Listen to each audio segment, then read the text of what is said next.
Ricardo já é jogador do Paris Saint-Germain. Está assim concluído o complicado e demorado processo de transferência do central brasileiro. Depois de 3 anos no Benfica, Ricardo deixa agora o Clube da Luz. Ontem de manhã fomos contactados pela direção do Paris Saint-Germain para retomar, digamos que, as negociações.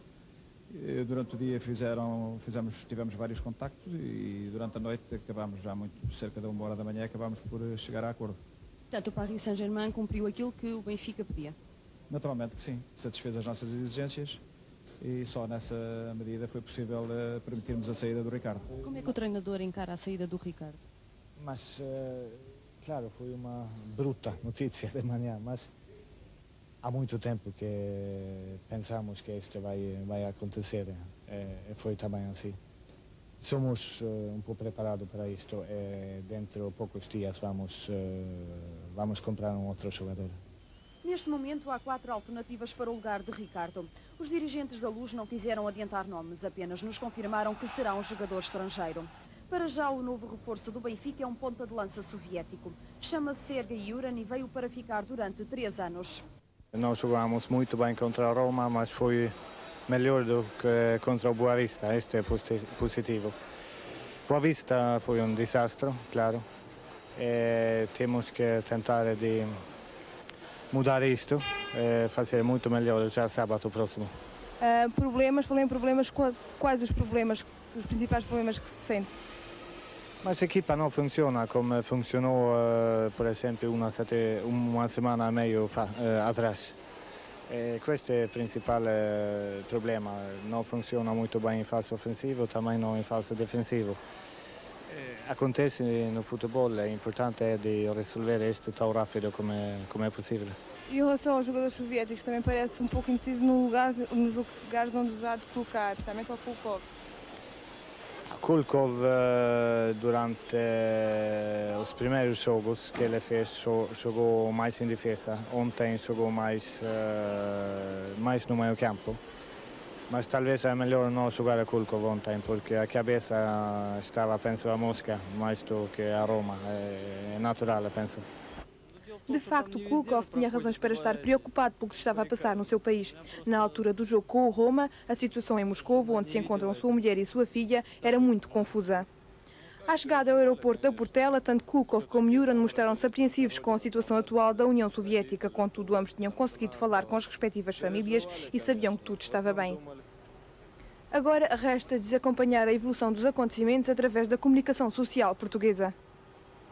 Para resumir aquilo que aconteceu aqui em Moscovo, nós temos um pequeno trabalho em que tentamos dar conta dos últimos momentos que se viveram aqui na capital soviética. Vamos ver.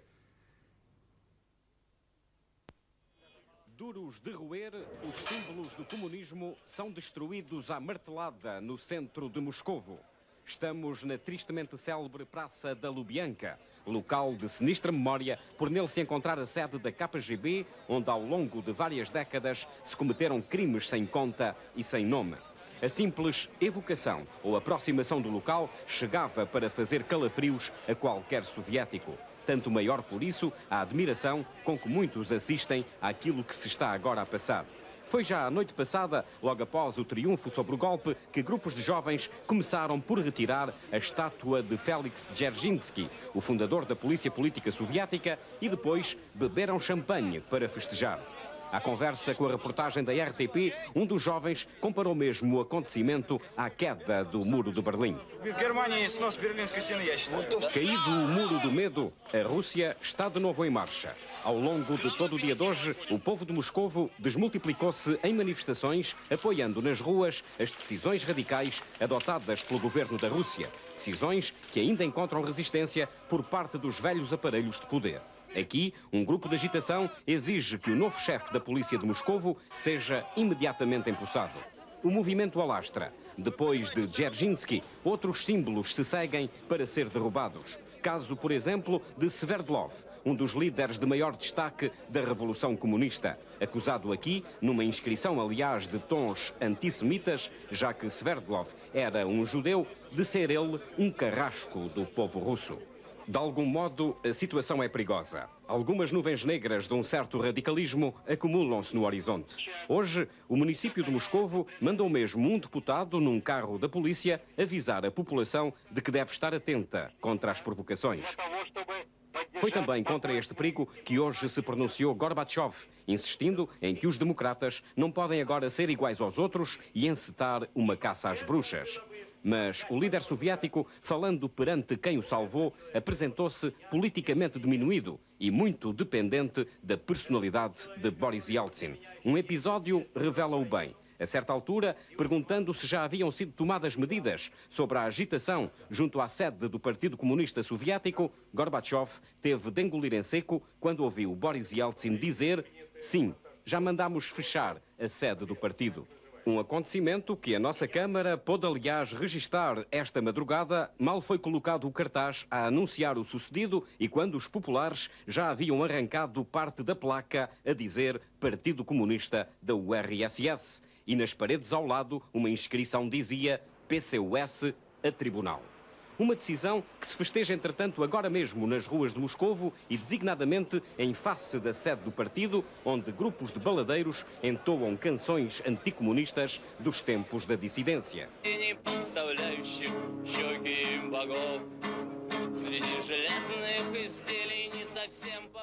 Ali ao lado e sob olhares de aprovação, outros jovens escreviam nas paredes do edifício a célebre frase inscrita nos muros do Reichstag pelos soldados soviéticos em 45.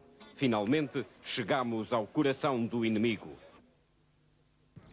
No treino desta manhã, apesar do empenho de todos, foi notória a determinação dos jogadores como Rui Bento ou Rui Costa, os jovens que procuram provar a Eriksen e aos adeptos uma crescente maturidade compatível com as exigências da primeira divisão. Também o boliviano Sanchez parece em boa forma, resta saber como se portará quando tiver a oportunidade, se é que a terá. A ausência dos soviéticos vai obrigar a mais uma alteração na manobra da equipa. Mas Eriksen estranha sobretudo aquilo que se diz sobre o novo Benfica. Sabe, quando nós perdemos contra Boa Vista em casa, não temos, segundo as críticas, ataque, não temos meio campo, não temos defesa, não temos nada. É evidente que não é assim. É evidente que Benfica durante uma semana não pode perder toda a qualidade que tinha no ano passado, que tinha antes do jogo contra o Boa Vista. Mas as coisas no futebol é assim, temos que aceitar isto, que quando jogamos mal, quando falhamos alguma coisa, então as críticas têm sempre razão, não é? Ambiente de calma e serenidade no Estádio da Luz, depois da Águia ter torneado, sem cair, o Leão em Alvalade. Ontem foi dia de descanso para os jogadores, mas esta manhã Eriksen não os poupou ao trabalho, apesar do calor intenso e da partida para Malta estar marcada para o meio-dia. O jogo com o Sporting não deixou sequelas importantes e por isso todos participaram na peladinha que se seguiu ao breve aquecimento. Neno esteve então em evidência, mostrando que se encontra em grande forma e que a sua exibição na noite de sábado não foi mero acaso. Depois de um rápido duche, a comitiva em Granada partiu bem disposta rumo ao aeroporto, onde um pequeno incidente preocupou visivelmente o soviético Yuran. O seu passaporte demorou a aparecer e o secretário técnico Shell teve de regressar à sala de embarque para que o avançado ucraniano pudesse passar a barreira alfandegária. Quanto ao resto, nada a assinalar, mas apesar do natural favoritismo do Benfica, Eriksen não espera de facilidades por parte da equipa do La Valeta. Toda a gente diz que é fácil jogar contra a Malta, mas não é tão fácil. Me lembro muito bem o jogo que a seleção portuguesa fez em Malta no ano passado. Sofreram muito. Hoje em dia é muito difícil encontrar um adversário fácil. Вначале о матчах турнира чемпионов. Бенфика, Португалия, Хамрун, Спартанс, Мальта. Ну, естественно, чемпионы Португалии сильнее. Но нас волнует не только, сколько мячей забьют португальцы, футболисты Бенфики. Нас еще волнует, как сыграет наш Сергей Юран. В первом матче он установил своеобразный рекорд, забил 4 мяча, тогда португальцы выиграли 6-0. Бенфика победила и здесь, со счетом 4-0, правда, в начале игра шла на равных. И лишь после перерыва футболистам Бенфики удалось забить 4 мяча. Все голы были проведены после перерыва. Итак, Бенфика, Хамрун, Спартанс.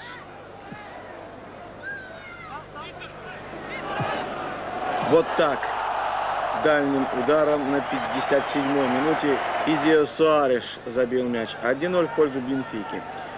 Через 15 минут еще один такой, знаете, очень коварный удар бразильца, выступающего в Бенфике, Сезара Бритто. Третий мяч на счету Сергея Юрана. Вот он спокойно обработал мяч и точно ударил низом. Это его 5-й гол в турнире. Столько же у знаменитого Папена из Марселя. Они забили вот после первого этапа по 5 мячей. 4-й гол Паоло Мадейра. 4-0 и общий счет 10. O Benfica aguarda serenamente o encontro de amanhã com o Arsenal, sem poder contar com Rui Águas e William. A dupla técnica tem contudo à sua disposição Jonas Stern, que não jogou nas Antas e está totalmente recuperado.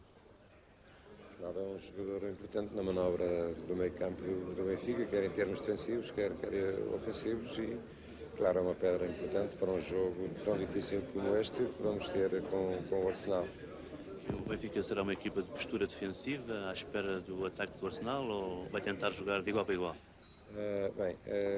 Claro que jogando no Sorduto, o Arsenal, obviamente que nós esperamos uma pressão, pelo menos inicial. Pensamos que a chave talvez da nossa qualificação passa pela forma como o meio campo conseguir libertar-se dessa pressão através de triangulações e combinações para que lancem instabilidade no setor defensivo do Arsenal. Hoje, depois do almoço, no decorrer do qual foi anunciada por Jorge Brito a sua candidatura às eleições no clube, os jogadores tiveram um ligeiro período de descanso. Por volta das 16h30 foi a ida para o treino, que deverá estar neste momento ainda a decorrer. Enfim, depois de uma semana alucinante, pode dizer-se que confiança é a palavra de ordem. De Londres para o Telejornal, Rui Tovar. Em Londres, momentos antes do início do Arsenal Benfica, jogo da segunda mão, da segunda eliminatória da Taça dos Campeões. Vimos já a equipa do Arsenal e estamos a ver agora segundo a sua disposição tática. Na baliza estará Diman, depois número 2, Dixon.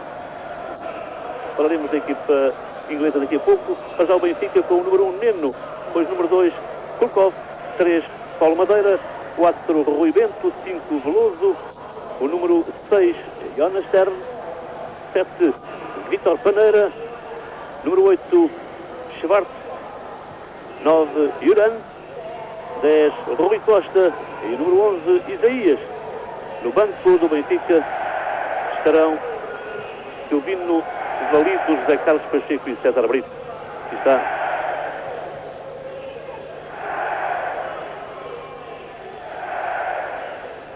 Perigo, seria o ataque da equipa inglesa, o canto de quem carrega Paul Davis. E a gol. Ali a bola não conseguiu ser tirada da grande área e o gol de Colin Tate. Exato, Colin Tate, número 5, com alguma felicidade a fazer o gol do Arsenal. Aí está, houve a possibilidade da bola ser afastada, que o Cobb não conseguiu dominar, só terá sido também. Terá sido Leste, vem afastar a bola, uma vez mais. Não conseguiu dominar a bola, ela saltou e depois Colin Tate, quer dizer que o Davis tem mais liberdade e joga lá na frente como há pouco tempo. Kulkov, bem agora, Kulkov e Juran a abrir para a direita, daí a sensação que estavam para o jogo, assim, tinham alguns jogadores ingleses e agora Veloso ali a surgir, mas a não conseguir rematar, vamos já com esta baliza agora de cima. Aí temos Veloso a surgir bem.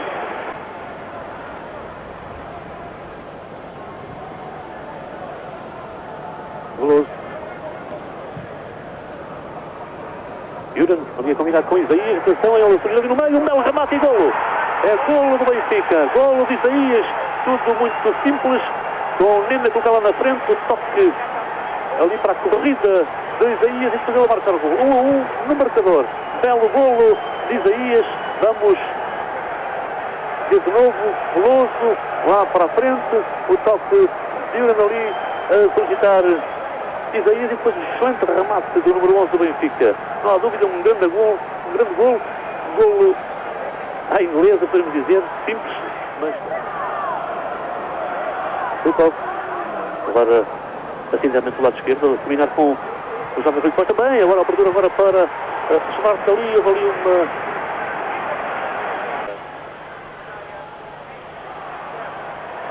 Bem, deve possibilitar a progressão de Schwartz. Aí vai. Agora a devolução para Ternes. Atendiam os defensores do Arsenal, que o Yuran estivesse em posição para o jogo, não estava. O Yuran depois remata assim cruzado.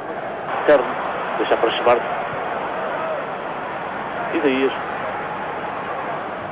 Bem, agora ali para Yuran, para rematar. Agora. Atenção ainda, Yuran, agora não remata o golo. É golo do Benfica. Kulkov. É 2-1 para o Benfica.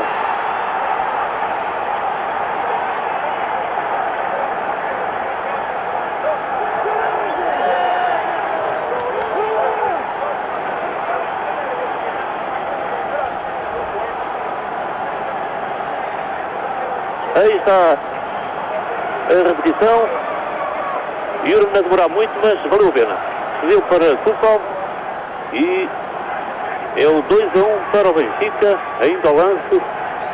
Yuran aqui poderia ter rematado, preferiu fazer este lance bem à sua maneira, de facto ele. Portanto, por parte da defesa do Benfica, a bola já na posse de Schwartz a lançar ali no lado contrário César Brito. César Brito. Agora não tem aqui ninguém a quem passar, não está ali ninguém na zona frontal. Para vai lá Isaías com calma, ele prefere deixar para até agora Isaías, sim. Mas já individual excelente, jogada de Isaías, atenção, e é golo! É golo do Benfica! Grande golo, mais um grande golo de Isaías.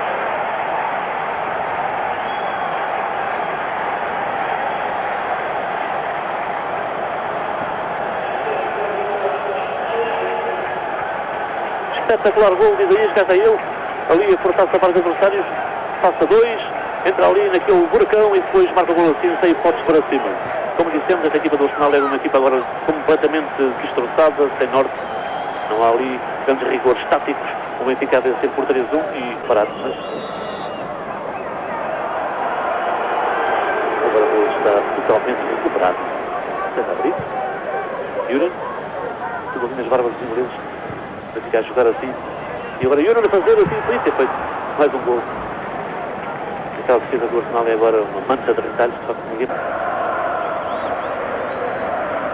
A colocar a bola em jogo, ninguém a chegar, e depois o Sr. Schmidhuber a dar por terminado o encontro de vitória do Benfica por 3-1. O Benfica passa à fase seguinte da prova.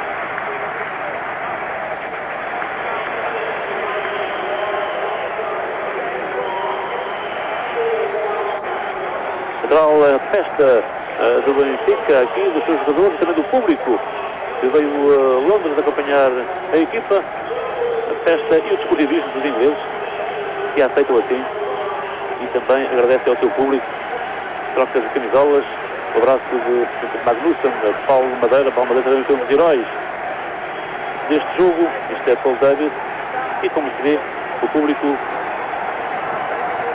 inglês também aplaude, não só o português, que também está aqui presente em grande número, como já dissemos. E cá está. Muitos abraços, Schwartz, Isaías, José Carlos, Terno, Yuran. Uma festa, uma grande vitória do Benfica. E coloca agora na segunda fase, como dissemos, já não será na próxima eliminatória, porque a fase seguinte da Taça dos Campeões vai ser disputada por pontos. 2 grupos de 4 equipas cada. Depois os vencedores dos grupos irão encontrar-se na final. O Benfica terá já, por isso, tem já assegurados 3 jogos no Estádio da Luz, independentemente dos resultados que tenha conseguido. E, portanto, isto foi também uma vitória de tesouraria. O Benfica garante já boas receitas nesta temporada e tem, portanto, uma equipa que está na alta competição. Um abraço entre Eusébio e Damiano. E com estas imagens nos despedimos, lembrando a todos os espectadores que no Canal 2 será assistir ao Boa Vista Turismo, outro jogo da prova europeia, neste caso para a taça UEFA. Da nossa parte é tudo. Uma muito boa noite.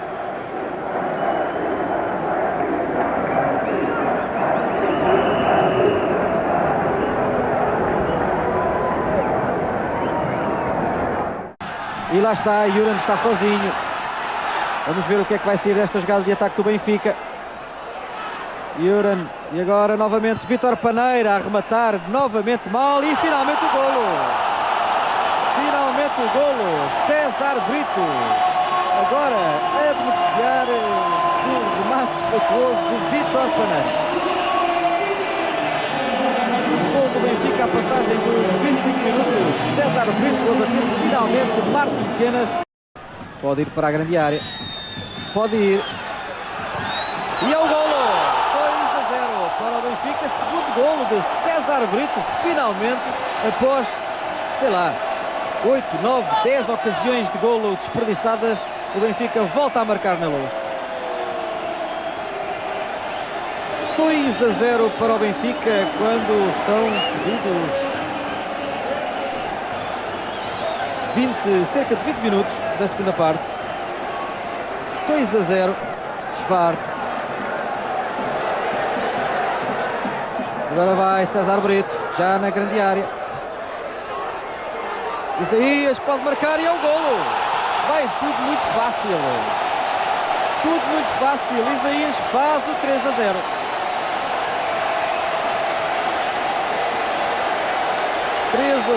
Para o Benfica. Juran pode marcar e marca. 4-0. Finalmente o gol de Juran. O gol de Juran festejado aqui na Luz, como estamos a ver. 4-0 para a equipa do Benfica. Os responsáveis no banco pedem para que os jogadores regressem o mais depressa possível para o seu meio campo. Há ainda cerca de 7 minutos para jogar e o 4-0 por Juran.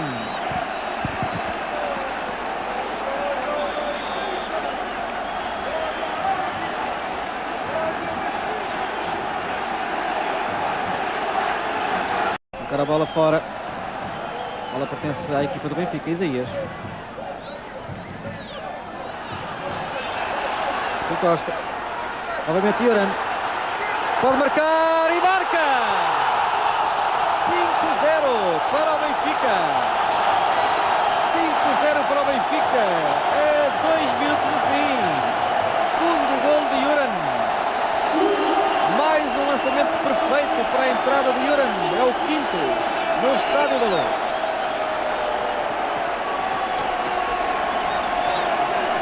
É o quinto golo no Estádio da Luz e agora tudo se altera neste grupo B da Taça dos Campeões Europeus.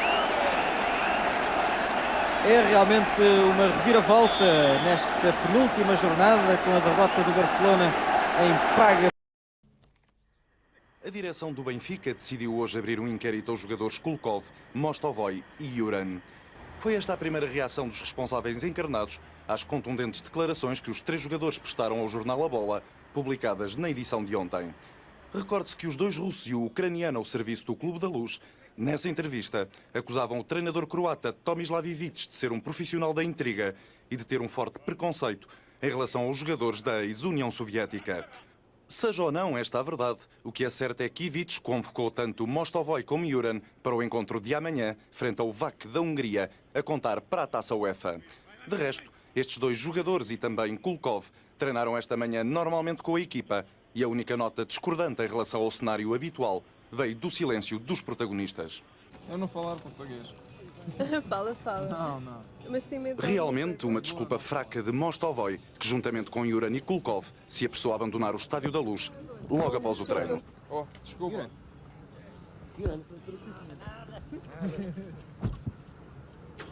E um pouco mais brusca, mas na essência semelhante, foi a reação do técnico croata do Benfica. Se há algum problema, são problemas que se vão resolver dentro de nossa casa, não é publicamente. Portanto, não vai falar sobre mais nenhum assunto. Não fala sobre mais nenhum assunto. Qual é a sua posição sobre Afinal, já o curto comunicado sublinhara que a direção iria atuar sem ceder a pressões, e citamos, da praça pública. A direção do Benfica demitiu das suas funções o técnico Tomislav Ivic, uma medida anunciada num curto comunicado após a reunião de ontem à noite. E hoje, no Estádio da Luz, a única saliência na sessão de trabalho do plantel dos encarnados foi o facto de Tony já ter assumido o comando técnico da equipa. É evidentemente que há que saber dividir as culpas. Penso que todos aqueles que estiveram envolvidos neste grupo de trabalho não podem sacudir a água do capote. Quanto ao presidente Jorge de Brito, refira-se que, apesar de ter estado presente no treino do plantel encarnado, se escusou a acrescentar fosse o que fosse à nota de ontem da direção. Bom, aparentemente não se encontra ninguém em casa de Tomislav Ivic. O técnico croata até ontem ao serviço do Benfica poderá mesmo já não se encontrar no nosso país. Segundo conseguimos apurar, Ivic teria lugar marcado num voo ao fim da manhã de hoje com destino a Paris, mas as normas de segurança que regem a aeronáutica civil não nos permitiram obter a confirmação se o ex-treinador do Benfica embarcou ou não. Se o fez, de qualquer forma, foi de uma forma extremamente discreta, dado que a sua presença não foi notada esta manhã no aeroporto de Lisboa. Mas não é possível termos a reação de Tomislav Ivic à sua dispensa por parte da direção do Benfica. Pelo contrário, o Carlos Fino, em Moscovo, conseguiu ouvir os jogadores que foram castigados na sequência da mesma reunião. Я не знаю, я игрок, это дело дирекции Бенфики. Если их не устроил тренер, то, в общем-то... Conciliador Iuran. У нас были некоторые недоразумения. Я думаю, теперь, может, они все... Больше не будет этих недоразумений, будет жизнь нормальная. E emotivo, como sempre, Mostovoi. Если честно, есть. Так что дальше будет, не знаю. Ну, есть такое облегчение, да. Quanto à sua própria possível punição pelo Benfica, a posição dos jogadores é unânime e sintetiza-se nesta frase de Iuran. Я думаю, это прежде всего недоразумение какое-то. Это по приезду оно выяснится.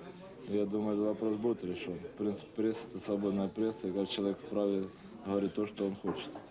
Carlos Fino, RTP, Moscou.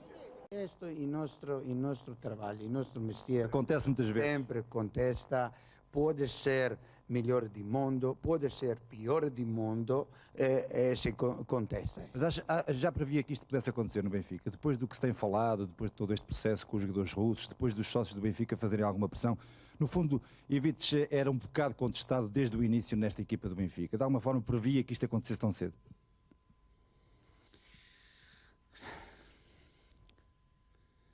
Ma penso che foi prima che sono venuto qui foi una contestazione da una parte e outra parte tinha un'altra opinione. No fundo, há quem diga que o Tomislav Ivic era apenas treinador do presidente do Benfica. Qual é a sua opinião? Come? Que Tomislav Ivic, no fundo, era só treinador do presidente do Benfica, do Sr. de Brito. Non sei che dice, questo non mi interessava. A me interessava solo il trabalho di mia equipa e nada mais. Esta manhã, no Estádio da Luz, o regresso de Iuran, Kulkov e Mostovoi ao trabalho era naturalmente o acontecimento do dia. Os três jogadores estiveram reunidos com Tony, agora treinador principal, e com Veloso, o capitão da equipa, enquanto os restantes elementos do plantel faziam o habitual aquecimento no relevado número 3. Depois, quando se dirigiam para o treino, ninguém quis falar e Tony, no final, considerou o caso ultrapassado e teve palavras de reconciliação para com os dois russos e o ucraniano. Eles fazem parte do plantel e, como vamos partir do zero, os homens não estiveram nem vão para a prisão, quer dizer, não cometeram crimes. Houve coisas que já referi que foram coisas más que ocorreram e que nós vamos procurar todos inverter tudo isso. E jogar ou não, é evidente que dependerá, portanto, da forma como irei dispor, portanto, as pedras para este jogo. Jogo em que o Benfica vai ter alguns problemas para formar um 11 que se aproxime daquela que será a sua equipa ideal. Rui Águas e César Brito não recuperaram e Pacheco só muito dificilmente estará em condições para poder jogar, já que esta manhã se ressentiu da micro-rotura contraída em Barcelos. Baixas importantes que se juntam aos já conhecidos casos de João Pinto e Moser. Parece certa a transferência de Pacheco para o Sporting.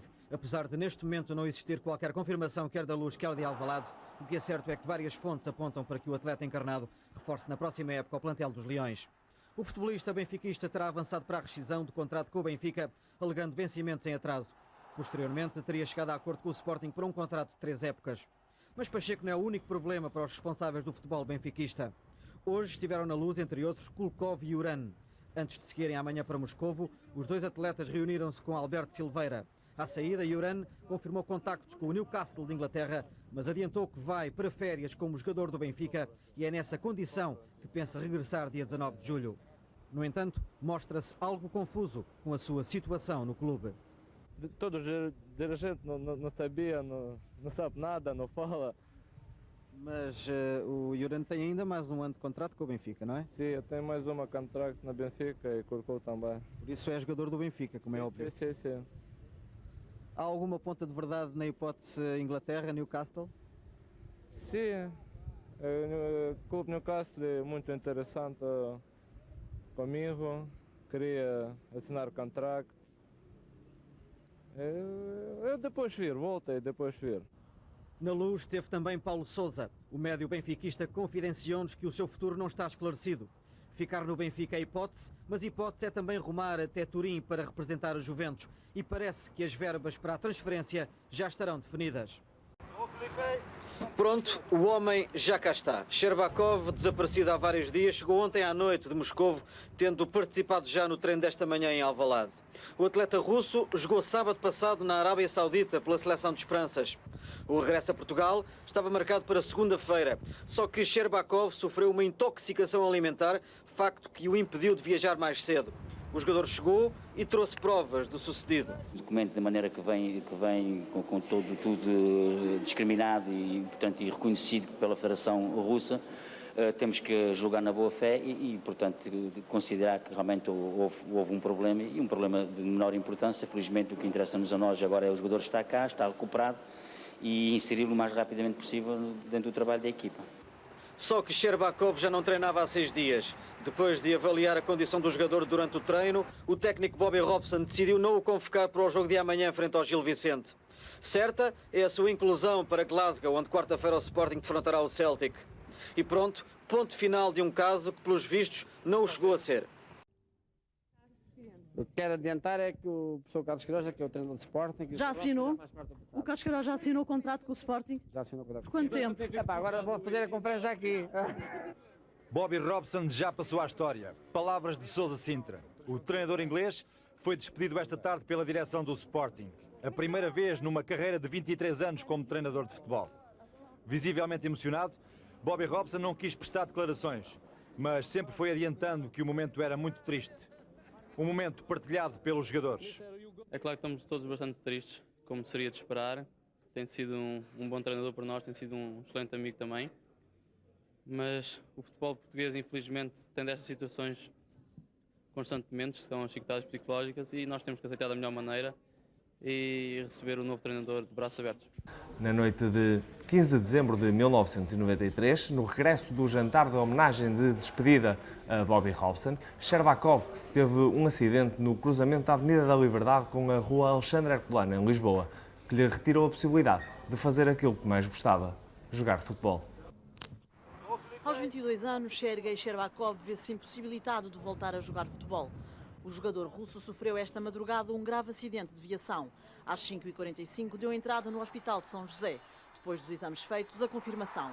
Sherbakov vai ficar com os membros inferiores paralisados. Foram-lhe diagnosticadas fraturas na 8ª e 9ª vértebras dorsais e traumatismo craniano. Posteriormente, o jogador do Sporting fez uma drenagem torácica, tendo sido também encontrados vestígios de sangue na urina. Por tudo isto, Sherbakov não vai poder ser operado para já. É uma situação extremamente grave, sob o ponto de vista neurológico. Para além disso, ele tem algumas hemorragias internas, o que irá atrasar é o início da intervenção cirúrgica. Gostaria de salientar que a intervenção cirúrgica não vai restituir quaisquer movimentos aos membros inferiores do atleta, mas tão somente vai permitir que se inicie uma reabilitação das zonas não lesadas o mais depressa possível. Tudo isto aconteceu porque Sherbakov não respeitou um sinal vermelho na Avenida da Liberdade. Uma viatura que subia à Rua Alexandre Herculano embateu no carro de Sherbakov. O seu condutor era José Lameiras, animador de rádio da TSF. Eu tenho os sinais todos verdes e a Avenida da Liberdade está com os sinais encarnados. Portanto, o carro que tem de baixo, que só mais tarde é que vem a saber que é do Sherbakov. Exatamente. Depois o que é que acontece? Bem, bate no seu carro? Não, eu é que bato nele. Eu bato no carro, não tenho maneira de evitar o acidente, bato no carro, ele é projetado contra um outro carro que está parado no sentido descendente, está parado nos sinais, à espera que o sinal abra. Então ele bate no carro e depois vem resvalar até aqui deste lado. Sergei Sherbakov ingressou no Sporting no início da época passada pela mão do então treinador Bobby Robson. O jogador ucraniano, que optou pela nacionalidade russa no princípio de 1992, sempre integrou as seleções de jovens da então União Soviética. Notabilizou-se no Campeonato do Mundo de Sub-21 que se realizou no nosso país. Carlos Queiroz foi dos primeiros a chegar hoje ao Hospital de São José. O treinador do Sporting, visivelmente emocionado, pouco quis adiantar depois de ter falado com Sherbakov. Ele disse-lhe alguma coisa em especial? Disse-lhe que queria alguma coisa? Sim, mas entre nós dois. Ele tem consciência da gravidade da situação ou não? Não faço comentários. Sousa Sintra disse mais. Da conversa que teve com o jogador russo, afirmou estar muito sensibilizado com o facto de Sherbakov estar preocupado com o futuro do clube, numa altura em que sabe não vai mais poder jogar futebol. O estado em que se encontra é grave. Disse-me inclusivamente que a vida para ele tinha terminado. Bem, tentei dar-lhe conforto, dizer que ele era um campeão, que era um jovem e que tudo iria correr bem, era operado e tal. E ele disse, não, Presidente, as pernas acabaram e as pernas da minha vida acabou. Claro, ele sabe que não está a sentir as pernas, não está a sentir nada e tem a consciência do estado grave como se encontra. Mas não deixei também não ver ele com alguma, embora consciente da gravidade, no fundo, com alguma esperança.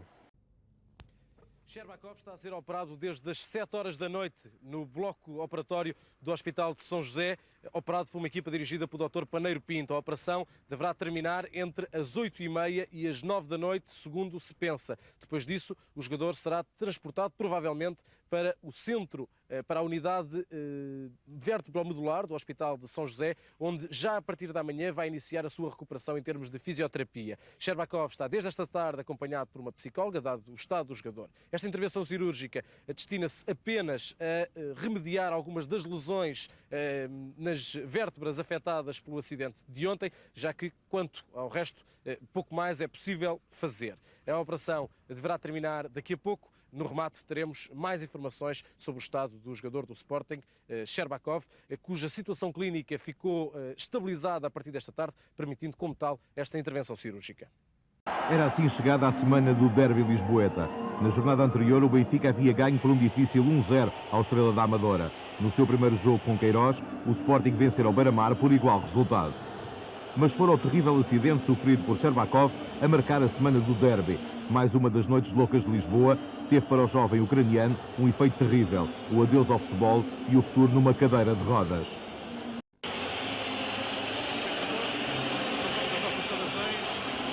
Aí está o Sporting a entrar com o capitão cadete com a camisola de Sherbakov, o malogrado Sherbakov, que foi vítima de um trágico acidente de viação no decorrer da semana. Situação que ensombra esta partida, este clássico entre o Sport Lisboa e Benfica e o Sporting Clube de Portugal. Gabriel, uma homenagem, portanto, dos jogadores do Sporting a Sherbakov. Tenho junto a mim o professor Carlos Queiroz, volta a este estádio onde deu grandes momentos de glória, mas com um ambiente adverso. A festa do futebol, estou muito satisfeito. Está confiante, a sua equipa está moralizada? Sim, vai ser um dia muito importante para nós. Eu espero que consigamos fundamentalmente jogar uma boa partida de futebol aqui. Muito obrigado, professor Carlos Queiroz, técnico do Sporting. Miguel Barroso, eu registrei aqui com alguma alegria um abraço efusivo entre Carlos Queiroz e Tony, também Josualdo Ferreira, vieram aqui cumprimentar-se ao centro, junto aos balneários, portanto, um bom registro para este início do derby. Sim, senhora, de facto, um excelente ambiente desportivo e ética a antecipar este Benfica Sporting da 13ª jornada. Já vimos a constituição do Benfica que apresenta exatamente a mesma formação que venceu no passado fim de semana o Estrela da Amadora na Reboleira. Quanto ao Sporting, uma alteração em relação à sua equipa base. Capucho entra a titular no lugar do infortunado Sherbakov. Quanto ao mais, é a equipa base do Sporting no decorrer desta temporada. Tudo apostos para a cerimónia, aquela cerimónia que antecede as partidas, isto é, a escolha de campo, pontapé de saída e Cadete e Veloso estão junto ao árbitro Jorge Coroado, árbitro de Lisboa de 37 anos, um árbitro internacional para dirigir uma partida extremamente importante ao nível do Campeonato Nacional. Miguel. O cadete colocou a camisola número 9, a camisola habitualmente utilizada por Sherbakov, colocou a camisola no relvado aqui frente ao banco do Sporting. Portanto, a presença de Sherbakov aqui junto dos elementos do Sporting e no fundo junto de todos os agentes do futebol, naturalmente lamentam o que se passou. Aliás, Gabriel, são bem visíveis alguns placares nas bancadas com força de Sherbakov. Estamos contigo, Sherbakov, o público aqui a lembrar bem o jogador do Sporting. Obrigado, Francisco. Vimos o banco dos suplentes do Benfica, onde aparece Isaías, regressado, portanto, aos 16. E Carlos Queiroz no banco com Lemaites, Leal, Carlos Jorge, Jordanov e Juskovic. Início da partida do Benfica Sporting 93, 94, transmissão direta na TV2. O primeiro clube foi o Futebol Clube do Porto. Uma subida dela monumental para Pacheco, que vai apontar o canto. E aqui está o Benfica, 4 cantos, o Sporting agora a beneficiar do seu primeiro pontapé de canto, já lhe havíamos dito. E 3 homens junto à baliza. E depois Fox para o segundo poste. Neno e golo! Falhanço e o golo! Figo. A inaugurar Figo aos 28 minutos e meio no primeiro canto do Sporting. Figo inaugura o marcador na Luz. 1-0 em lance de bola parada. Figo a inaugurar o marcador. Ganhou melhor do que Neno. De facto, o Figo saltou com o guarda-redes do Benfica. Neno e apático. Vamos ver.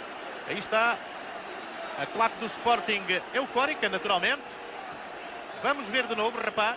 Figo está ali, bem na cara do guarda-redes. Vamos reparar. Aí está o jovem médio campeão do mundo ao serviço do Sporting, inaugurar o marcador aqui aos 28 minutos no Estádio da Luz. Para ver agora sim. Rapaz, Capucho está no primeiro posto em luta com o Veloso. E Neno vai falhar, vai deixar que Figo, de cabeça, inaugura o marcador. O Sporting a marcar neste campeonato o seu segundo golo de cabeça, por intermédio de Figo, o primeiro deste jogo. 1-0 para o Sporting.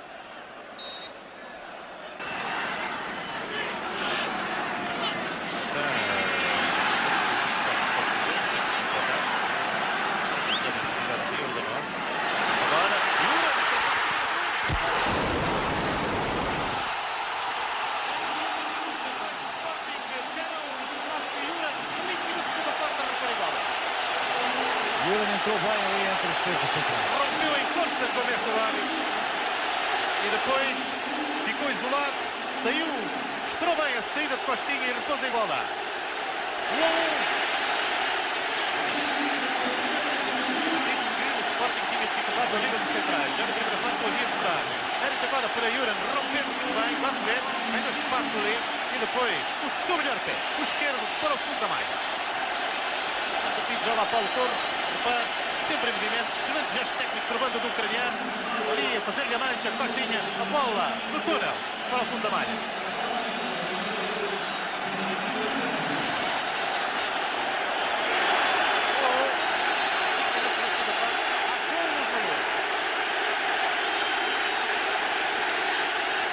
Vamos ver se há posição de claro ou não. O momento do passe é que vai para disputar, aí está, o passe não há fora de jogo de Juran. Juran foi sim mais rápido nas costas de Stankovic, que é o homem que lhe faz a marcação. Rompeu, ganhou espaço e depois sempre em movimento. O Tite. Muito bem, Juran.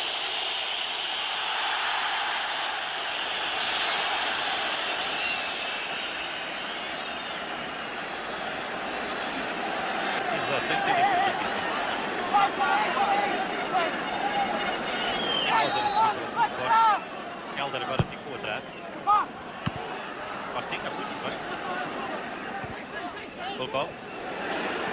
Isaías. Tiro!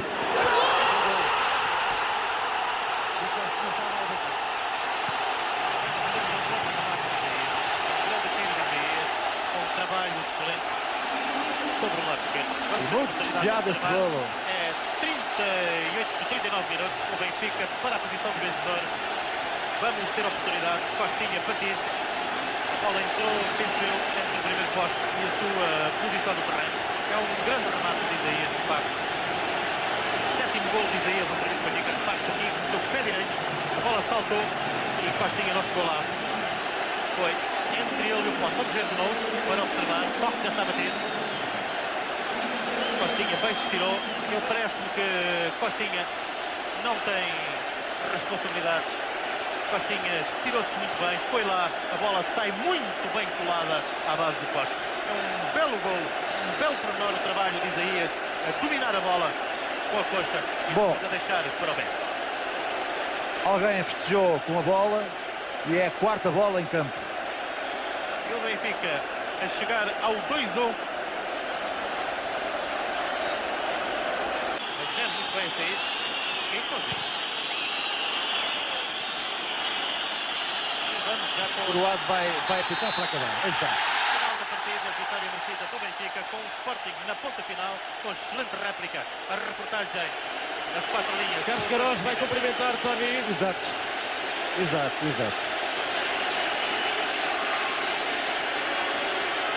Costa também. Tony desejando boa sorte. Carlos Queiroz não foi uma estreia auspiciosa num grande jogo. É verdade, muito complicada para nós, de facto a exibição foi muito má e o resultado ainda pior. A saída da expulsão do Capuz. Vitória inteiramente justa do Benfica. Carlos Queiroz, poucas palavras no início. E algumas garrafas, poucas palavras e algumas garrafas. Sim, eu acabo de levar com uma. E eu vi ali, foi o Tony muito desportivamente a ir cumprimentar Figo, porque provavelmente no seu entender terá sido o melhor jogador da equipa do Sport. Eu vou esperar que acabem os festejos da vitória benfiquista para depois poder, com mais calma, ouvir as palavras de Tony, o técnico vitorioso esta noite do Benfica Sporting. Uma vitória difícil, mas muito suada e também muito desejada. Cabe aqui também prestar homenagem ao professor Carlos Queiroz, excelente desportista, da dividência, de facto, ao merecimento da vitória da equipa do adversário. Tony agora. Tony. Parece que finalmente Tony poderá ser entrevistado por Francisco Figueiredo. Não, Tony está à espera que saiam todos os seus jogadores para os cumprimentar por esta vitória. Agora também Shell, Veloso, Rui Costa, Juran e depois Neno. Que fez a defesa da noite. Exato, Neno que fez uma grande defesa mesmo no final. E agora sim sai Coroado e os seus fiscais de linha.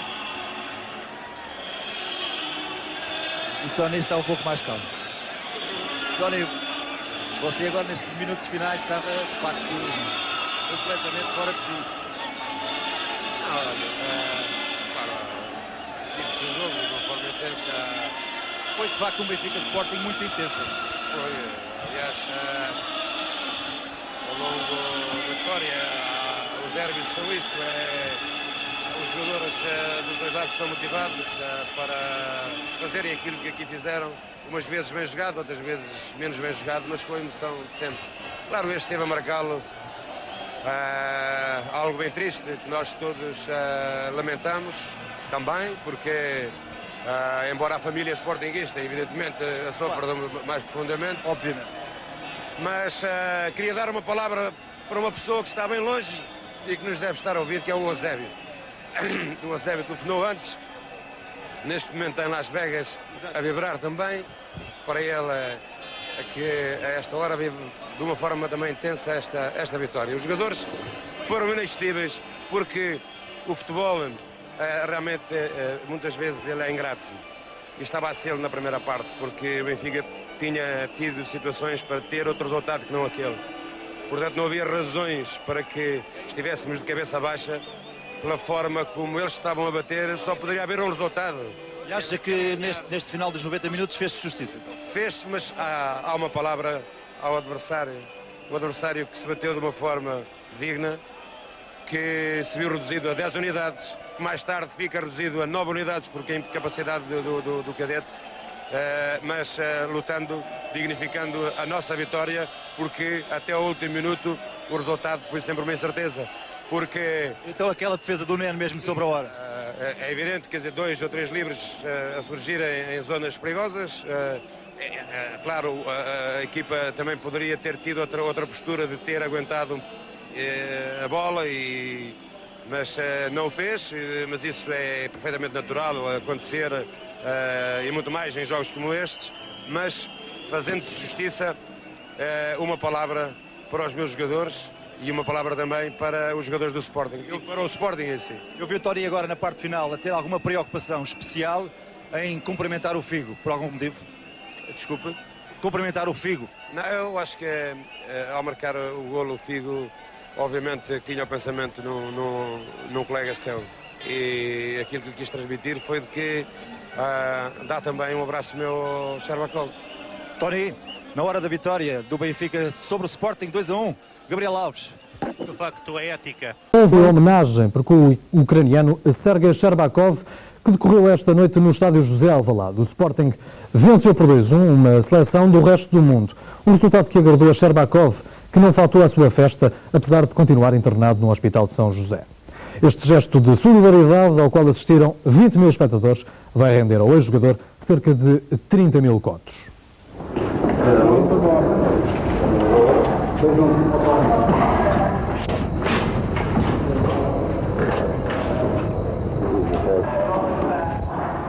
Um V de vitória para o jogo mais imprevisível de sempre. O caminho a percorrer é difícil, mas Sergei Sherbakov não vai estar sozinho. Alvalade despiu-se de preconceitos e aplaudiu de uma forma emocionada um grande jogador de futebol. Sherbakov resistiu a tudo e a todos agradeceu com o seu sorriso de criança. Sherba. Quando eu jogar no campo, também sempre Sherba. E hoje também eu fico aqui na tribuna. Ele joga e sempre Sherba. E Sporting sempre, para Sporting sempre preciso ganhar na Alvalade. Sporting, o que gostaria de dizer ao Sherba? É preciso que ele continue com confiança no futuro, que isso é importante. Ele tem confiança, está aqui animado e esta hoje foi uma manifestação de todos os sportinguistas e todos os portugueses foram solidários com o Sherbakov. Portanto, agradecer a todos aqueles que hoje vieram aqui a Alvalade e aqueles que naturalmente mesmo não vêm de Alvalade estão a apoiar o Sherbakov, que é de facto um jovem de 22 anos, um grande sportinguista, todos gostam dele e por isso estou aqui solidário com ele, estão todos os sportinguistas, a festa foi bonita. Portanto, quero agradecer a todos a manifestação de carinho que tiveram para com o Sherbakov. E muito obrigado para o Presidente fazer esta festa para mim. Em campo estiveram companheiros de muitas lutas e de várias nacionalidades. A cor clubista passa para terceiro plano quando os homens de futebol resolvem ser solidários. Cada um homenageou o Sherba à sua maneira. Em todos eles o desejo de não o deixarem partir.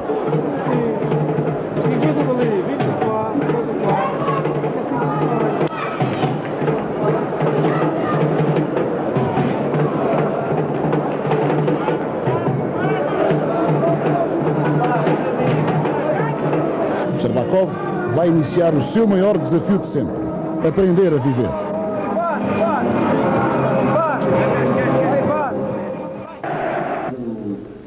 Quero jogar neste campo, na Alvalade. Uma homenagem de muita emoção que contagiou o infortunado Sherbakov. 30 mil espectadores aderiram à festa de solidariedade.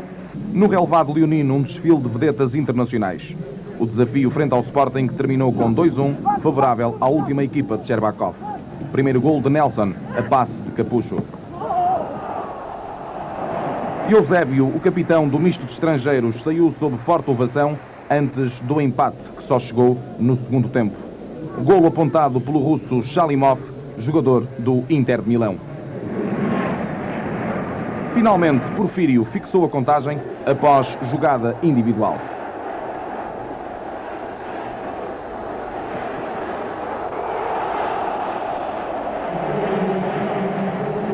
Mas, mais do que o resultado, prevalece a mensagem de esperança. Desta vez não foi na Avenida da Liberdade, foi no Campo Grande. Desta vez o jogador russo não ficou condenado para o resto da vida numa cadeira de rodas. Desta vez foi só um susto. 6h30 da manhã, Avenida Norton de Matos. Kulkov não se apercebe de um sinal vermelho e embate violentamente no automóvel. A força do choque fez com que o Renault, à espera do sinal verde, fosse contra o semáforo. Do acidente resultam apenas estragos materiais. Para o jogador e para o outro condutor envolvido não houve consequências a lamentar. Quanto a reações, o presidente Manuel Damasio desculpabiliza o jogador. Diz que o Benfica não tem nada a ver com o que os jogadores fazem em véspera de folga. Por isso, não será suspenso. Quanto muito, será multado, até porque se aproxima um jogo importante com o Porto. Sergei Shcherbakov. Há 4 meses, um acidente brutal de viação dava-o praticamente incapacitado para andar. Hoje quis mostrar que já fez progressos e muitos. Deu os primeiros passos para os amigos e jornalistas que o visitaram no Hospital Corri Cabral. Uma recuperação quase em tempo recorde para casos como o de Shcherbakov. Mas para que tudo isto acontecesse, foi precisa muita força de vontade e, acima de tudo, o apoio dos amigos. Eu gostaria de dizer obrigado para todos. Aos meus amigos, os sportingistas, por acreditar de mim. E foram muitos os amigos que acreditaram em Shcherbakov, colegas de equipa e não só. Um deles foi Bobby Robson, o treinador do Futebol Clube do Porto e quem trouxe Sergei Shcherbakov para Portugal. Eu penso que isto é um pequeno milagre e julgo que deixa todos mais esperançados para o futuro. E creio também que, em termos psicológicos, para o Shcherbakov foi um dia muito importante. Um dia muito importante para Shcherbakov, que em breve deverá ser transferido para outra unidade hospitalar. Nesta altura, o Shcherbakov estará em condições de, em breve, ter alta deste hospital. Isto é um hospital de tratamento e de internamento curto, nunca mais de 2 meses aqui, e agora passar por uma unidade de reeducação, que é fundamental para ele. Shcherbakov não vai receber nenhum dinheiro dos seguros. A taxa de alcoolemia que lhe foi detectada a seguir ao acidente na Avenida da Liberdade em Lisboa, 0,78 gramas por litro, é bem superior ao máximo permitido por lei, 0,45 gramas por litro, pelo que a companhia de seguros se recusa a pagar. Uma coisa é a detenção imediata e, digamos, de um registro que depois tem que ser confirmado. E, portanto, é essa confirmação que o atleta terá que fazer de que não está alcoolizado para ter direito à indenização. Se ele não fizer essa confirmação e, portanto, ser considerado que os valores que a polícia indica são reais, são verdadeiros, é evidente que não vai ter direito a qualquer indenização. A companhia de seguros, neste momento, está disposta a não pagar, obviamente, em face destes dados. Com certeza, não vai pagar desde que esses dados se venham a confirmar. Shcherbakov vê-se assim privado de uma verba cujo montante ascendia a cerca de 30 mil contos, segundo a ProRTP. Fontes próximas do jogador admitiam ainda a hipótese do caso de Shcherbakov vir a ser abrangido pela amnistia referente ao 25 de abril. Mas, segundo vários juristas contatados hoje pela RTP, a existir essa amnistia, casos como este não serão contemplados, pelo que é certo que o infortunado jogador ficará privado de uma verba significativa numa fase dura da sua carreira. A final de Yuran esteve hoje na Luz. Chegou por volta das 5 da tarde, acompanhado pelo seu compatriota Kulkov. Não quis falar, mas o seu representante Paulo Barbosa informou-nos que o jogador tem uma lesão no pé e vinha fazer tratamento. Lesão essa que o teria impedido de defrontar o Estrela da Amadora. Uma versão desmentida de pronto por Gaspar Ramos e pelo Dr. Bernardo Vasconcelos. O Yuran foi dado como apto sábado, conforme eu falei também aqui à comunicação social. E foi para estágio exatamente porque estava bom, estava em condições, treinou regularmente, só se foi esta noite que caiu da cama abaixo. Quem não está a gostar nada desta confusão é a massa associativa do Benfica, que vai já apontando algumas culpas à equipa técnica. E se o Tonini se levanta do banco a dizer vamos a isto, vamos para a frente, com 2 pontos agora íamos ao Sport, ganhávamos ou empatávamos, ficámos com 3 pontos e estava o campeonato resolvido. Agora assim, os sócios, alguns até foram para o hospital, alguns até se calhar já morreram. Quem perde com tudo isto é o Benfica, ainda por cima numa altura crucial do campeonato, em vésperas de um jogo com o Sporting. A direção já instaurou um processo disciplinar a Yuran, alegando a sua recusa em se sentar no banco ontem. Mas tudo indica que o ucraniano poderá continuar a treinar na Luz, mas à parte dos seus colegas. Sergei Yuran não vai estar presente no jogo frente ao Sporting. O presidente Manuel Damasio afirmou à RTP que o processo disciplinar instaurado ao jogador vai ainda demorar algum tempo, pela que a suspensão se mantém. A sua utilização em Alvalade está fora de causa. Só depois do processo disciplinar estar completamente feito é que nós todos podemos saber. Neste momento, esse processo disciplinar vai começar os seus trâmites e penso que dentro de algum tempo todos nós vamos ter conhecimento de quais serão as sanções que iremos aplicar ao jogador. Não está fora de causa o jogador atuar em Alvalade? Sim, eu penso que é um processo disciplinar que vai demorar o seu tempo e isso está fora de causa, não vai com certeza ser qualquer coisa divulgada ou ficar definitiva antes dessa data. Yuran voltou esta tarde a treinar no Estádio da Luz, mas à parte do grupo de trabalho. Na sua companhia esteve apenas o preparador físico Jorge Castelo. No entanto, algumas questões ainda estão por responder. Foi dito que o jogador não estava lesionado, mas ontem ele veio aqui fazer tratamentos. Não há aqui alguma discrepância de afirmações entre o médico e a equipa técnica? Olha, eu isso não sei, mas conforme foi dito pelo próprio médico, o jogador estava completamente operacional, como se costuma dizer, e tinha feito treinos livres no sábado e no próprio domingo, de maneira que creio que essa não tenha sido uma das razões. E mesmo que isso fosse assim, não era motivos para a atitude dele. Manuel Damasio garante que a direção está unida sobre o caso Yuran e que será intransigente com todos os atos de indisciplina. Yuran esteve esta manhã no Estádio da Luz para um encontro com os restantes jogadores e equipa técnica do Benfica. O jogador russo pediu desculpa pela sua atitude irrefletida no passado domingo e parece estar tudo bem no interior do grupo. Antes de treino, eu falar com a equipa, sou jogador. Eu queria explicar para eles o que se passa sábado antes do jogo Estrela Amadora. Eu falar com eles o que se passa, tudo, e todo o jogador acreditar e eu vi no Zanrada, nenhum problema comigo. A direção do Benfica considera esta atitude de Yuran como uma atenuante, mas é certo que o jogador vai ser castigado com uma sanção pecuniária. Se abrevia este processo. Agora, se abrevia a tempo de o jogador estar livre ou não para poder jogar no sábado, isso eu não lhe posso dizer que não sei. Em relação ao jogo de Alvalade, Tony tem a última palavra, mas para já, Yuran não foi convocado. Apesar de tudo, o jogador russo está disposto a ajudar o Benfica em Alvalade, nem que seja como um simples adepto. Se eu no jogo, eu vou ver este jogo e meu coração vai ficar no campo.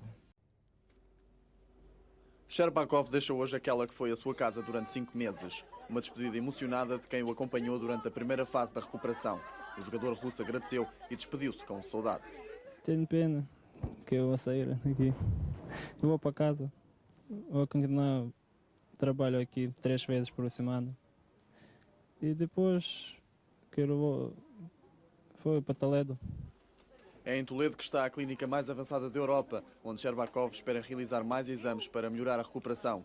Paulo Barbosa, representante do jogador, espera a colaboração do Sporting, que depois da rescisão se disponibilizou a pagar os tratamentos e nada mais.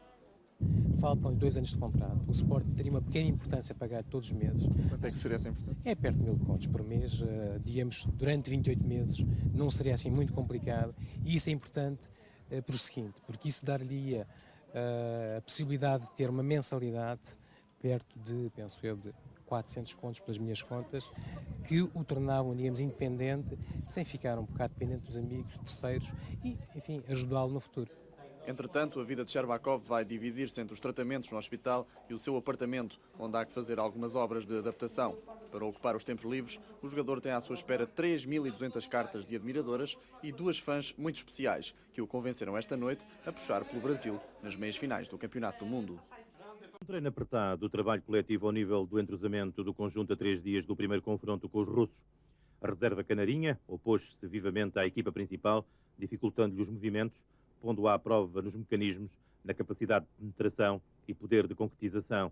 E para ganhar por 2-1 teve de suar muito. Treino que a comunicação social brasileira não gostou de ver, mas para o técnico Parreira e jogadores foi uma boa sessão de trabalho.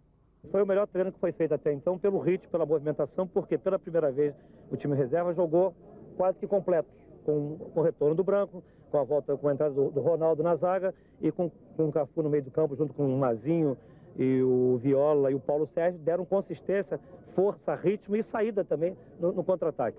De noite foi bom, foi bastante disputado. A gente está sentindo já o clima e o sol que é muito forte. Mas não tem dúvida que a preparação do Brasil está sendo boa. É lógico que contra a Rússia não vai ser isso aí, mas a gente espera de fazer uma boa estreia. Romário foi e é de algum modo ainda a grande preocupação do Brasil. Uma semana sem treinar com os companheiros, fazendo trabalho específico com e sem bola. Uma dúvida no espírito dos brasileiros. Brasil, candidato ao título, uma vontade enorme que não despega do coração dos brasileiros. O Brasil, acho que pode fazer um grande campeonato do mundo, porque tem um grupo com potencial muito grande e, além de tudo, um grupo que está conscientizado em conseguir o título mundial. Os russos têm feito o seu trabalho de preparação enclausurados. É difícil a captação de imagens da formação russa que se estreia na fase final do Mundial nos Estados Unidos frente ao Brasil. Mas mesmo assim, vai dando para se ir observando um pouco do que são capazes estes russos 94. Uma equipa fraca. Não dá para assustar brasileiros. Não dá. O time russo é fraco. Acho, inclusive, que esse time da Rússia que a gente viu aí não dá para assustar o Brasil. Milagre. Portões abriram-se sem mistério. Os russos escondidos mostraram então as suas habilidades perante as câmaras. Eu penso muito importante dois pontos de lança muito importante na seleção do Brasil. Este é Romário e Bebeto. 30 graus de temperatura na Califórnia. Os brasileiros estão ambientados a altas temperaturas, a climas tropicais. Contudo, não descuraram em nada o seu trabalho de adaptação às condições em que têm de competir. 4 da tarde, o momento mais alto do dia de Cláudio Caniggia. O craque argentino subia ao relvado do Estádio da Luz, onde largas centenas de adeptos impacientes aguardavam a sua chegada. Os primeiros autógrafos, as primeiras palavras de incentivo dos sócios para o reforço mais aplaudido da nova época futebolística. Caniggia colocava um ponto final ao longo processo de contratação, alimentado por chegadas sucessivamente adiadas. Mas a terceira foi de vez. O avançado argentino pisava solo português às 8h30 da manhã e logo aí garantia empenhamento e golos aos adeptos do Benfica. Para o presidente, o dia também foi de apoteose e de relembrar a importância dos restantes jogadores. Não devemos esquecer o que é importantíssimo. Todos os jogadores do Benfica, e que especialmente os do ano passado, que contribuíram para que o Benfica fosse campeão nacional, são tão elementos tão bons como estes que fizemos as contratações. Eles são elementos indispensáveis para que o Benfica possa ser campeão nacional na próxima época. E foi ali mesmo no relvado que Manuel Damasio confirmaria a nova aquisição portuguesa. Trata-se de Amaral, jogador que o Sporting inscrevera como amador e que nos próximos 3 anos vai envergar a camisola encarnada. É já jogador do Benfica, já está inscrito na Federação como tal. E acabam por aqui as contratações para o Benfica? De portugueses, eu suponho que este ano não vamos ter mais nada, mas enfim, o Benfica está sempre atento aos grandes valores portugueses. Uns de chegada, outros de partida. A poucos dias do início do campeonato, Artur Jorge abriu finalmente o livro das dispensas. 1 ou 2 jovens, e 1 ou 2 jovens não é o William nem o Paulo Madeira, porque não são jovens. O seu pai, se calhar o Pedro Henrique, e não sei o quê, e os 2 russos. Plantel completo, mas ainda não satisfatório. Com muitos recém-chegados e outros lesionados, Artur Jorge não promete ainda grandes exibições, mas suspira para já de alívio com o astro que caiu do céu. Artur Jorge já comunicou à direção do Benfica que não conta com os russos Yuran e Kulkov, cujas vagas serão ocupadas pelos novos reforços estrangeiros. O procurador dos 2 jogadores, Paulo Barbosa, admite que eles possam vir a sair, mas apenas porque há clubes estrangeiros interessados. O que eu posso admitir, isso sim, muito embora quer dizer que não tive ainda nenhum contato com a direção do Benfica e que a direção do Benfica possa ter em sua posse, talvez alguns convites para os jogadores que, tendo em causa que há uma cláusula no contrato pela qual o Benfica é obrigado a libertá-los, e perante essa situação o Benfica não possa os, digamos, reter no clube. Sabendo já que Artur Jorge não conta com os jogadores russos, Manuel Damasio, embora surpreendido, está a tentar delinear uma estratégia mais diplomática. E como não faz sentido falar de dispensa, quando o próprio treinador concordou com as renovações, Damasio admite vir a ceder com facilidade os jogadores para clubes estrangeiros. Mas para já, ambos continuam integrados na equipa e vão até para o Brasil participar no torneio da Parmalat. Mas como o Benfica quer contratar mais estrangeiros, é óbvio que terão de sair alguns.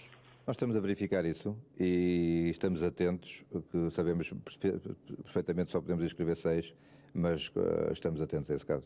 Estão interessados em dispensar o Yuran e o Kulkov e o Mostavar? Não, neste momento o Benfica só o caso do Mostovoi, como é do vosso conhecimento, é que estamos a negociar com o clube francês a sua permanência lá. Yuran e Kulkov só saíram, portanto, depois de regressarem do Brasil. E Kulkov pode muito bem ir para Bordeaux, onde Tony e Jesualdo Ferreira o receberiam agora de braços abertos, ou então para o Valência de Espanha. Quanto a Yuran, Everton ou Aston Villa de Inglaterra são as opções mais viáveis. Posta de lado está a hipótese de Yuran e Kulkov serem cedidos ao Boa Vista ou a outro clube português. Os jogadores Kulkov e Yuran Mostovoi nunca jogam noutro clube a não ser Benfica. Passavam 15 minutos das 4 da tarde quando o Yuran chegou ao Estádio das Antas. À sua espera estavam centenas de adeptos. Todos queriam ver de perto o último reforço da equipa. No primeiro treino, Yuran pareceu integrar-se sem problemas. Está contente, família nova, trabalha bem, está contente. Gostou dos seus novos companheiros? Sim, fala no treino, fala depois do treino na banheira, poder brincar, muito bom. Satisfeito com o novo reforço, Bobby Robson ficou triste com a saída de Kostadinov. Yuran aqui, Kostadinov fora. Vamos ver. Dois jogadores, grandes jogadores. Vamos ver. It's a clube de Seixal. Wait and see, vamos ver. Eram quase 6h30 da manhã. Rui Filipe regressava à casa ao volante do seu Rover, acompanhado da namorada e de um casal amigo. Um despiste no local de Gandra, na ligação entre a Autostrada do Norte e São João da Madeira, provocou a morte do futebolista. Na origem do acidente poderá ter estado uma manobra mal calculada. O jogador do Futebol Clube do Porto ultrapassava um dos carros onde seguiam outros amigos que com ele tinham estado numa festa de aniversário. Os bombeiros, que chegaram ao local 15 minutos depois, encontraram o Rui Filipe já sem vida. Vimos o Rui Filipe lá deitado no chão, 3 pessoas deitadas no chão. Em princípio nós pensávamos que eram só os 3 feridos. E como vimos que o Rui Filipe era o que estava mais ferido, nem se mexia nem nada, pegámos na maca, uma maca coqui que nós temos, por causa de fraturas da coluna, pensávamos que era da coluna, metemos-lo na maca e ao levantá-lo vimos que ele estava a sangrar pela cabeça, metemos-lo na maca. E pegámos, como nós temos 2 macas, e ainda tinha lá 2 pessoas deitadas no chão, fomos lá buscar outra maca e chamamos logo a ambulância para ir para o local e levamos devia ser a mulher do outro indivíduo, para o hospital. E nisto fomos para o hospital e chega lá outros colegas depois, mais tarde. Estavam já todos fora do carro quando lá chegaram? Já estava tudo fora do carro. E, em princípio, ao tempo que o carro saltou, o Rui Filipe deve ter caído. Os outros 3 ocupantes do carro foram de imediato transportados ao hospital de São João da Madeira. Entraram cá os 4 por volta das 7 da manhã, os 4 politraumatizados, o Rui Filipe já entrou cadáver, os restantes, enfim, tinham feridas múltiplas. Aparentemente a gravidade não é de maior, no entanto, 2 foram transferidos para o Hospital Santo António, para o Porto.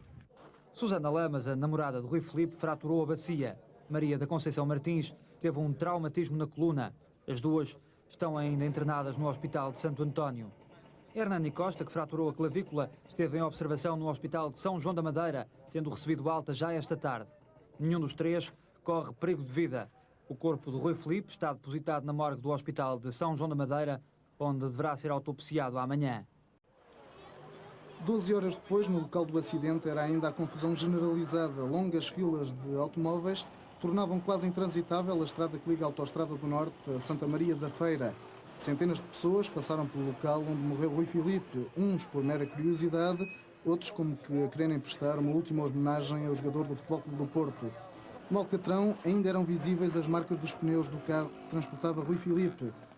O rover do jogador saiu da estrada, galgou uma vala, capotou e bateu num marco em granito, que pode ter depois batido na cabeça de Rui Filipe, provocando-lhe morte imediata. A equipa do Futebol Clube do Porto está agora mais pobre. Todos sentem que perderam um amigo, um grande companheiro, um colega que era já uma certeza do futebol português. O Rui Filipe já é saudade no coração de cada portista. No hotel do estágio, esta manhã, ambiente pesado. Os jogadores e dirigentes não quiseram falar, apenas o técnico Bobby Robson, bastante emocionado, lembrou que este é um dia muito triste. Os meus sentimentos vão neste momento para a família do jogador. É um dia para não esquecer, mas que teremos de esquecer. Todos os nossos sentimentos vão para o Rui e este é um jogo para dedicar ao Rui Filipe.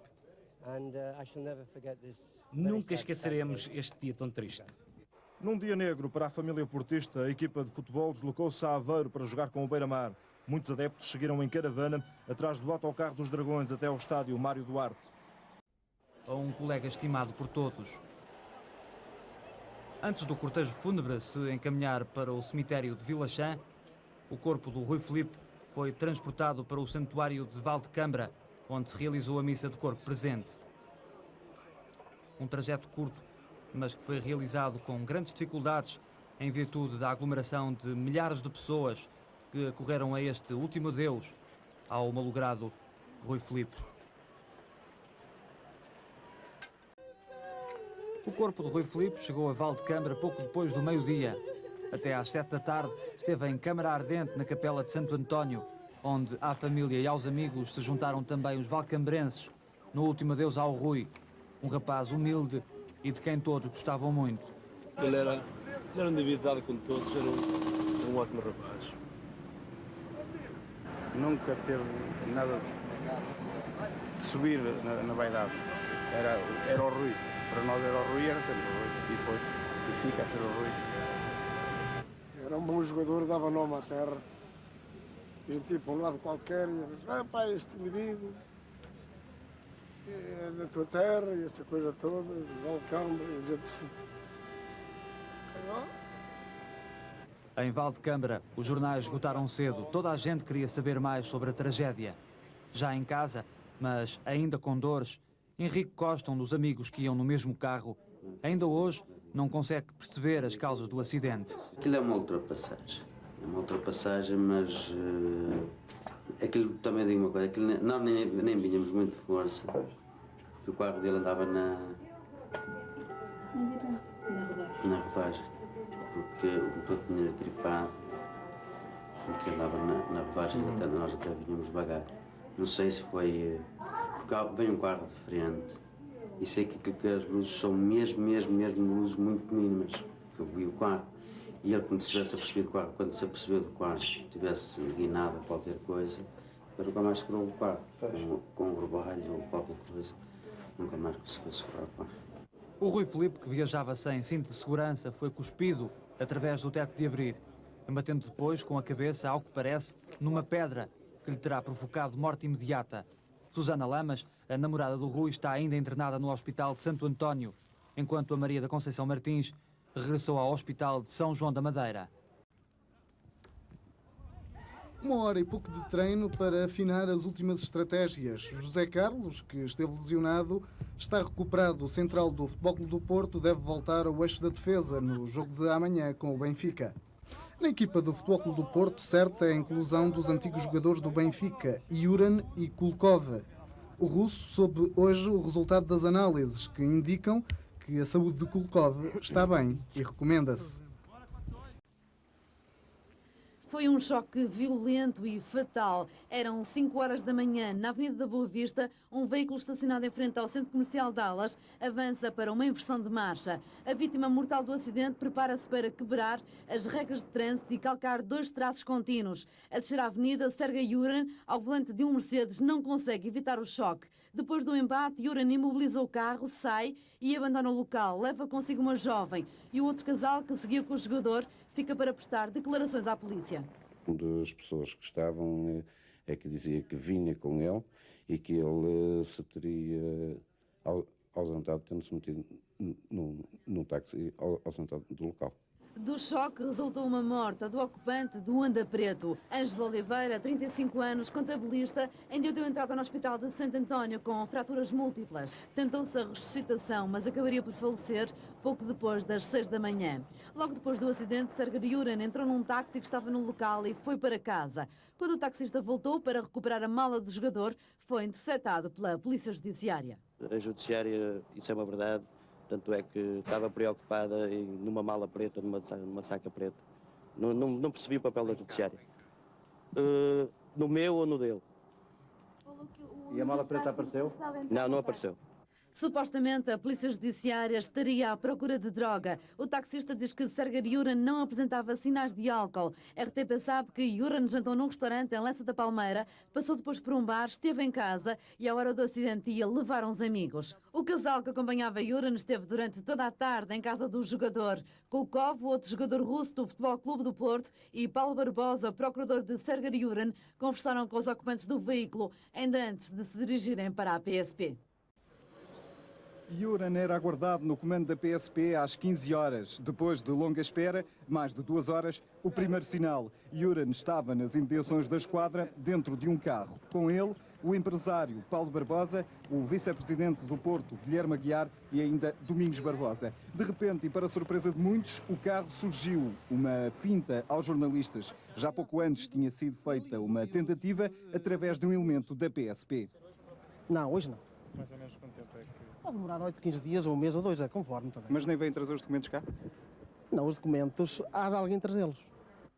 Não demorou nem 8 nem 15 dias. Yuran terá seguido pouco depois para a esquadra do Pinheiro Manso, onde voluntariamente prestou declarações. A RTP conseguiu, no entanto, falar com o empresário do jogador russo. Em entrevista exclusiva, Paulo Barbosa faz questão de dizer que Yuran não estava sob o efeito de álcool e nem sequer fugiu do local do acidente. Não, concretamente o Yuran não fugiu do local do acidente. O acidente é mesmo aqui ao pé da casa, como já deve ter reparado. Ele simplesmente ligou para mim, porque era um acidente grave e queria que eu estivesse aqui no Porto para o acompanhar quando tivesse a necessidade de prestar declarações. Alguma explicação para ter saído do local do acidente? Ter deixado lá outra pessoa por vir dele? Mas ele tinha lá um amigo que estava com ele, que prestou as declarações à polícia, explicou, portanto, que o acidente tinha sido com ele e que depois iria prestar declarações. Portanto, a polícia está a par disso. Às 5 da manhã um jogador na rua é sempre complicado. E que implicações é que isto vai trazer para a carreira do Yuran? Eu penso que isso é um problema interno do Porto. É uma questão que diz respeito ao Porto. De qualquer maneira, neste momento, o que importa é que esta questão fique esclarecida. Nas Antas, Pinto da Costa, o presidente portista, não deixava dúvidas. Yuran devia ter seguido os regulamentos do clube e tal não aconteceu. O que é grave é que um atleta às 5 da manhã esteja na rua, porque podia andar a passear na Marginal a 10 à hora a apanhar ar, que era grave. A direção do Porto promete atuar. Nas cenas dos próximos capítulos está um processo disciplinar ao jogador russo. Apesar de não estar convocado para o jogo com o Belenenses, Yuran hoje já treinou com os colegas de equipa. Tudo dentro da normalidade. O russo só não estava tão bem disposto como o habitual. Yuran continua em silêncio sobre o acidente, nem uma palavra. A história da madrugada de quinta-feira já foi contada com todos os pormenores ao Departamento Jurídico do Futebol Clube do Porto, que agora vai decidir qual a sanção a dar ao jogador. Mas o presidente Pinto da Costa já quase que garantiu que Yuran não vai ser suspenso. Nunca no Futebol Clube do Porto ninguém foi suspenso da sua atividade por esse motivo. Foram sempre aplicadas sanções de caráter monetário que afetaram, portanto, o jogador. Ainda sobre o acidente de quinta-feira e depois de feita a autópsia ao condutor do Honda Civic, o Instituto de Medicina Legal divulgou que a vítima tinha uma taxa de alcoolemia acima dos limites legais. A taxa de alcoolemia foi de 1,1 g por litro, concentração esta que ultrapassa os limites permitidos na lei e que influenciam altamente o comportamento humano. Mas nas Antas e à parte do acidente de Yuran, Pinto da Costa deu hoje uma novidade aos sócios. Em conferência de imprensa, o presidente do Clube das Antas anunciou que Bobby Robson tinha renovado o contrato com o Futebol Clube do Porto por mais 2 anos. Num dos corredores de acesso a uma das bancadas, Sergei Sherbakov assistiu ao Sporting Benfica. O antigo jogador leonino regressou da África do Sul, onde esteve em recuperação. De novo em Portugal e agora na companhia da mãe e do irmão, Sherbakov quis matar saudades dos seus antigos colegas e até saiu mais cedo do local onde viu o encontro para falar com os jogadores leoninos. Antes, Sherbakov falou da recuperação, do jogo, mas recusou-se a comentar a sua situação com o Sporting. A minha situação é um pouco melhor porque preciso de tempo para a recuperação. Eu vou continuar a recuperação aqui em Portugal, neste momento, este ano. Teve todos os apoios necessários para que a sua recuperação prossiga bem? Está a ter neste momento os apoios? Não, eu não quero falar sobre isto. Apoio, tem tudo, é apoio e ajuda. Quer dizer que não tem da parte do Sporting, é isso? Não, não quero dizer nada. O Sherbakov esteve hoje aqui em Alvalade a assistir a este Sporting Benfica. Sabia da vinda dele cá? Se ele esteve aí, pode, quem quiser virar os Estados de Alvalade é um clube que recebe toda a gente e ainda bem que vem que o estádio é bonito, é agradável e esta massa associativa porta-se muito bem. Mas ele foi atleta do clube, como se sabe, teve aquele acidente, todos os problemas depois vieram entre o atleta e o Sporting. Não acha que ele teria merecido uma atenção melhor do que ficar ali na bancada? Olha, eu quero dizer sobre esse assunto, não vale a pena especularmos. O Sporting fez para ele o que nenhum outro clube fez, para nenhum atleta em nenhuma parte do mundo. Mas é que para mim é um assunto encerrado e não queria falar nesse assunto. Sherbakov vai fazer agora fisioterapia em casa e em piscina. O regresso a Portugal de Sergei Sherbakov, que não escondeu o seu apego pelo nosso país. A RTP foi à procura do antigo jogador do Sporting e mostra-lhe agora aqueles que são, talvez, os passos mais importantes da vida de Sherbakov. O trabalho é do Evgeny Moravich. São os primeiros passos de Sergei Sherbakov. Não se trata ainda de poder andar, mas o desportista aleijado tem a convicção que um dia será capaz de se levantar da cadeira de rodas. 5 dias por semana, 6 horas por dia, Sherbakov faz treinos intensos no centro de reabilitação de Valentin Dikul, homem lendário que incute esperanças em doentes condenados pela medicina tradicional. Custa acreditar, mas o próprio Dikul esteve completamente paralisado durante 4 anos após uma queda debaixo da cúpula de circo. A ruptura da espinha dorsal não deixava hipóteses. Mas Dikul desconhecia as leis da medicina e inventou uma ginástica própria. Não só se recuperou, mas também voltou ao circo, provando que os milagres existem. Cada esfera dessas pesa 40 quilos. Mais tarde estudou a medicina e abriu um centro, único do seu género. Existem diversos tipos de doentes. Uns querem apenas aprender a fazer ginásticas básicas. Outros pretendem aprender a cuidar do seu corpo. Mas há também os mais obstinados, que só se contentarão quando abandonarem a cadeira de rodas. São os mais difíceis, mas dão mais gosto. Doentes que não têm cura chegam aqui guiados pela fé no médico feiticeiro. Assim aconteceu com Vladimir, coronel das tropas do interior que tinha apanhado uma bala na coluna vertebral. Os médicos diziam, nem sequer pensar na cadeira de rodas. Irina, alpinista, teve uma ruptura de medula espinhal. Vários anos depois, está a terminar o curso de reabilitação. Sherbakov parece também pertencer a esta categoria dos obstinados. Tal como fiz no futebol, tento agora fazer tudo a 100%. Sergei diz que Portugal é a casa dele, muito embora lamente não ter sentido o apoio do Sporting. Quando alguém marca golos lindos, batem palmas. Mas basta-lhe acontecer alguma desgraça, jogam-no fora. Senti isto na minha pele. Apesar de tudo, Sherbakov não perde a esperança. Não quero adivinhar o futuro. O meu objetivo é ser autossuficiente. A carreira de futebolista é fechada para mim, mas como treinador ainda poderei servir. Feliz Natal para todos e bom ano. Novo ano. Apetece dizer para ele também. Há 4 anos, a notícia do acidente provocou um despertar chocante no nosso país. Sherbakov, o jogador do Sporting, tinha sofrido um acidente em Lisboa. Um pouco depois, o diagnóstico médico confirmou o drama. Aos 22 anos, o futebolista deixava de o ser, pois estava paraplégico. Na altura do acidente, só mesmo o pai de Sherbakov foi capaz de acreditar na recuperação. Foi em dezembro de 93, já lá vão 4 anos. Na madrugada de Lisboa, um acidente de automóvel tirou Sherbakov ao futebol. Paraplégico aos 22 anos, o então jogador do Sporting traçou logo um cenário de derrota. E ele disse, não, presidente, as pernas acabaram e as pernas da minha vida acabou. Claro, ele sabe que não está a sentir as pernas, não está a sentir nada. E tem a consciência do estado grave como se encontra. Logo depois do acidente, Sherbakov estava de mal com a vida, mas o pai, Gennady, nunca deixou de acreditar na recuperação. Работа. Neste momento que eu pretendo e que gostaria que ficasse claro é que o Sherbakov possa voltar outra vez a andar, e ele já disse aqui hoje durante a reunião que, tal como ensinou o filho a andar quando nasceu, irá outra vez ensinar o filho a andar agora, depois deste período. Depois de ter passado por vários esquemas de recuperação em Portugal, África do Sul e Rússia, Sherbakov tem agora quase ganho o desafio de voltar a andar.